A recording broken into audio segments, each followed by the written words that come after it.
എന്നെ കേൾക്കുന്ന കുഞ്ഞുങ്ങളെ, യുവജനങ്ങളെ, മുതിർന്നവരെ, നമ്മൾ തകർന്നു പോകുമ്പോ, നമ്മൾ പരീക്ഷയിലൂടെ കടന്നു പോകുമ്പോ നമ്മൾക്ക് പറയാൻ കഴിയുന്ന ഏറ്റവും മനോഹരമായ വാക്കാണ് ഫിലിപ്പിയ ലേഖനം 4:13 പറയുന്നു, എന്നെ ശക്തനാക്കുന്നവൻ മുഖാന്തിരം ഞാൻ സകലത്തിനും മതിയാകുന്നു.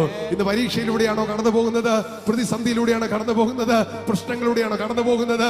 നെഹമ്യാവ് പറഞ്ഞ അതേ വാക്ക് നമുക്ക് പറയാം, എന്റെ സ്വർഗത്തിലെ ദൈവം ഞങ്ങൾക്ക് കാര്യം സാധിപ്പിക്കും. അതുകൊണ്ട് ഞങ്ങൾ ക്ഷീണിച്ചു പോകുമെന്നല്ല, ദൈവത്തിന്റെ ദാസന്മാരായ ഞങ്ങൾ എഴുന്നേറ്റ് പണിയും. ഞങ്ങൾ എഴുന്നേറ്റ് പണിയും. ഏത് മേഖലയിലാണോ നമ്മൾ ക്ഷീണിപ്പിക്കാൻ പിശാച് ശ്രമിക്കുന്നത്, ആ മേഖലയിൽ നമ്മൾ എഴുന്നേറ്റ് പണിയും. ആ മേഖലയിൽ നമ്മൾ ശക്തരാകും. ദാവീദ് പറയുന്ന ഒരു വാക്കുണ്ടല്ലോ, നിന്നാൽ ഞങ്ങൾ പടക്കൂട്ടത്തിന് നേരെ പാഞ്ഞു ചെല്ലും, എന്റെ ദൈവത്താൽ ഞങ്ങൾ മതിൽ ചാടിക്കടക്കും. ഇപ്പൊ പ്രശ്നങ്ങളുടെ മുൻപിൽ നമ്മളോട് കർത്താവ് പറയുക, ചോദ്യങ്ങളുടെ മുൻപിൽ കർത്താവ് തന്നെ കാണിച്ച മാതൃക ഇതാണ്. ഇന്ന് ദൈവത്തിന്റെ ആ രാജ്യം വെളിപ്പെടുന്നത്, ദൈവത്തിന്റെ മഹത്വം വെളിപ്പെടുന്നത് നിങ്ങൾ കാണും. എന്താ കർത്താവ് പ്രതീക്ഷിക്കുന്നത്, നമ്മളോട് പറയാൻ ആഗ്രഹിക്കുന്നത്? പ്രതിസന്ധിയുടെ നടുവിൽ നമുക്ക് പറയാൻ കഴിയണം, കടന്നു പോകുന്ന പ്രതിസന്ധിയല്ല, പ്രതിസന്ധിക്ക് ശേഷമുള്ള ദൈവത്തിന്റെ അത്ഭുതങ്ങൾ. ഇന്ന് ഞാൻ കടന്നു പോകുന്ന രോഗമല്ല ഞാൻ ഡിക്ലെയർ ചെയ്യുന്നത്, കർത്താവ് ഈ രോഗത്തിന് സൗഖ്യം വരുത്തുന്നത്.